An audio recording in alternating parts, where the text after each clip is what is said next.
जय जगन्नाथ मु ज्योतिर्विद डॉक्टर भवानी शंकर महापात्र आपण मानकु भाग्य दर्पण कार्यक्रम को स्वागत जनाऊँ। बेले बेले आम देखू गोटे पिला बा विद्यार्थी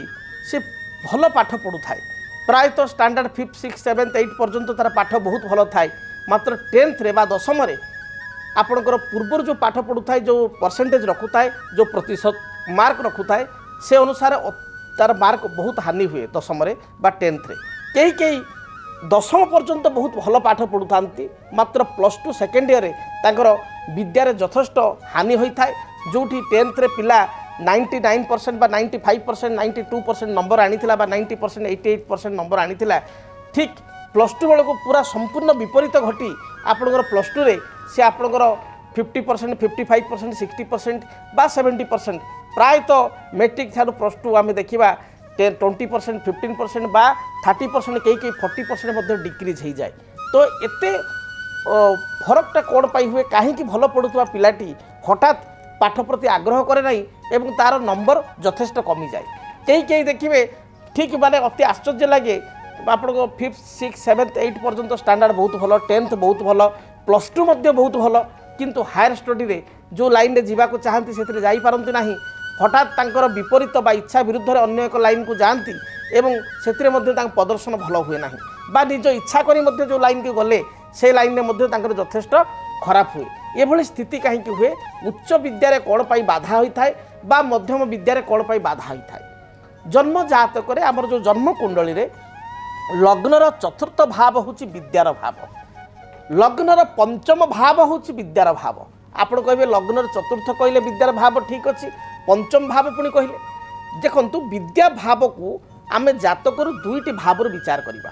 चतुर्थ भाव जो विद्या विचार करिबा से आपणकर विद्या आपणकर जोटा को उपयोगी अर्थात आपणकर साधना उपयोगी विद्या ये हूँ आपणकर जो आप विद्यार जो सोपान रही गोटे प्राइमरी एजुकेशन रही मध्यम एजुकेशन रही से एजुकेशन आम देखा 10th पर्यंत गोटे प्राइमरी एजुकेशन बा मध्यम एजुकेशन रही 10th पर्यंत सो 10th पर्यंत जो विद्या सी लग्नर चतुर्थ भाव विचार करा चतुर्थ स्थान में क्यों ग्रह बसचंती चतुर्थ स्थान को क्यों ग्रह देखुंट चतुर्थ घरर मालिक बा 4th लॉर्ड चतुर्थाधिपति सी क्यों ग्रह सहित युक्त होती क्यों स्थान में अच्छी ताकू तर्जमा कले आपणकर overall पिलाटीर 7th 8th 9th 10th पर्यंत ता रिजल्ट केमती रहिबो 10th पर्यंत मोटामोटी केमती पढ़ापढ़ी करिवो से संपर्क में जना पड़िबो। एवं पंचम भाव हूँ आपणकर कर्म उपयोगी विद्या पंचम भाव आम कर्म उपयोगी विद्या कौन ना जो विद्या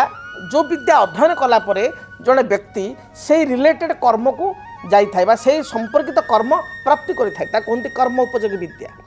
आपणकर देखिए 10th पर्यंत समस्त स्टूडेंट समस्त विद्यार्थी विद्या सामान 10th पर्यंत समस्ते आपणकर सामान पाठ पढ़ती किंतु 10th पर गोटे ऑप्शन आसे जे आपणकर +2 फर्स्ट ईयर रे आपण साइंस नेबे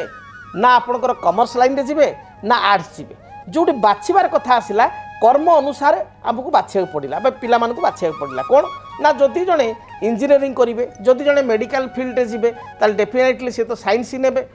आर्ट्स पिला तो आपणकर जाई परिबेनी आपणकर इंजीनियरिंग लाइन में बा चिकित्सा विज्ञान मेडिकल लाइन में जाई परिबेनी तो साइंस को बाछिया पड़ियो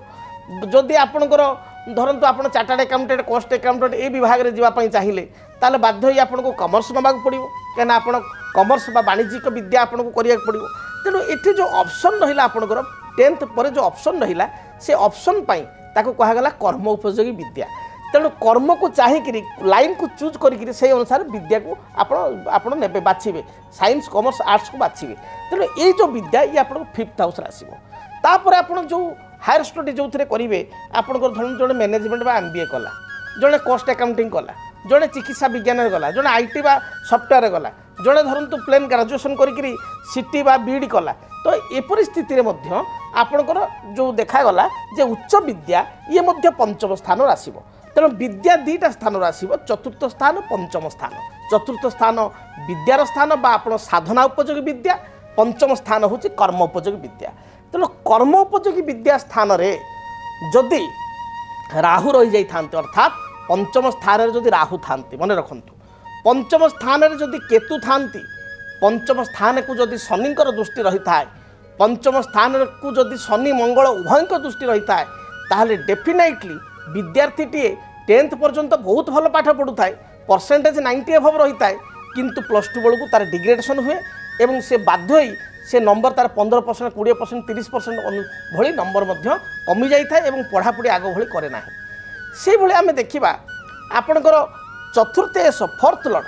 जदि जातक आपणकर चतुर्थ स्थान ठारू षष्ठ अष्टम द्वादश 4th हाउस आप लग्नर षष्ठ अष्टम द्वादश नुह लग्नर 8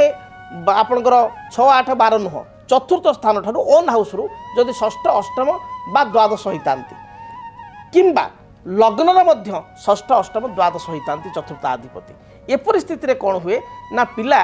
स्टार्टिंग रे अर्थात आपणकर पंचम पर्यंत भल पढ़ला कि सप्तम अष्टम नवम दशम आद भल पढ़े ना किंतु सौभाग्यवशतः जदि पंचम स्थान को बृहस्पति देखुच उच्च विद्या स्थान को हायर स्टडी को ताले से +2 पर पूरा बदली जाए +2 ठारू पढ़ापढ़ी का फोकस करे एवं भल नंबर रखे एवं जो विभाग रे आशा करे जो लाइन रे जीवाई चिंता करे से लाइन रे पाठ पढ़े और आगू भल कर्म प्राप्ति करें तेणु शास्त्र कहे कर्म सा कर्म निर्बंधयेत कर्म ये एक कर्म हवा दरकार जो कर्म आपण को बंधन शून्य हम अर्थात जो कर्म आपको शांति प्रदान करिवो मुक्ति प्रदान करिवो आपण निज इच्छा अनुसार काम करें आपन को स्कोप मिल तेणु जदि जातक पंचमेश 5th लॉर्ड एवं कर्मेश कर्माधिपति 10th लॉर्ड जदि एकत्र 5th रे 10th रे लग्न रे अर्थात 1st हाउस रे 4th हाउस रे बा आपनकर 9th हाउस रे थांती गुरु बा बृहस्पति को दृष्टि थाए से व्यक्ति विशेषकर आपनकर स्टडी लाइफ जो लाइन रे उच्च विद्या हायर स्टडी लाइफ एवं हायर स्टडी जो क्षेत्र कर जो डिपार्टमेंट कर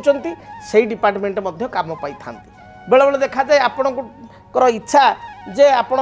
पढ़ापढ़ी कले कौन ना आईटी बा सफ्टवेयर पढ़ापढ़ी कले बा मेकानिकाल पढ़ापढ़ी कले किंतु चाकरी कला बेलू आप बैंकिंग लाइन कले ता माने आपण को भविष्य भाग्य को देखी ना आप लाइन रे जीवे आपण जातक फाइनान्स बैंकिंग मैनेजमेंट ये जोग अच्छी कारण जातक मंगल बृहस्पति एकाठी अच्छा बृहस्पति मंगल दृष्टि अच्छी आप बृहस्पति ठार मंगल नवम आपणकर आपणकर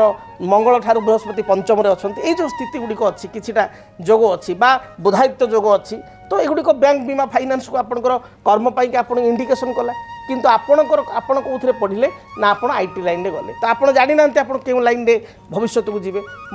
आप आईटी पढ़ले कि आईटी पढ़ी सारापर आईटी रे जॉब करने को इच्छा है बहुत पिला जमी सेम फील्ड रे इच्छा है से बैंकिंग लाइन रे बाध्य होकर कर्म कले बैंकिंग लाइन परवर्ती समय भल लगे से अप्लाई कले पाईगले तेणु जदि पितामाता बा जदि विद्यार्थी प्रथम जापर जे आम भाग्य रे क्यों रिलेटेड जॉब अच्छी एवं से रिलेटेड जदि विद्या को अध्ययन करेंगे ताल डेफिनेटली कर्म जीवन शांति प्रदान कर कर्मर फ्यूचर बा स्कोप बा प्रोग्रेस बहुत भल रही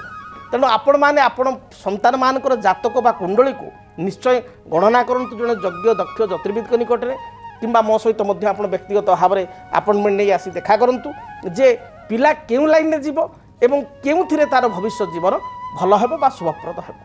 जदि आपणक जीवन रे व्यक्तिगत पारिवारिक समस्या कर्मक्षेत्र नियुक्ति वैवाहिक समस्या वास्तु दोष एवं माली मकदमा आदि समस्या थाए ताहेले समस्यार समाधान और परामर्श पाई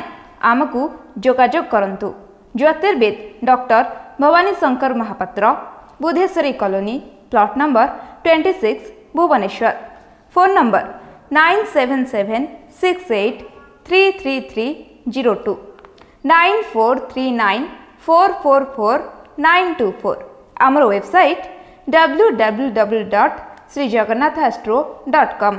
DTV ओडिया देखिवा पाई सब्सक्राइब करंतु एवं बेल आइकन को मध्य दबाई दियंतु।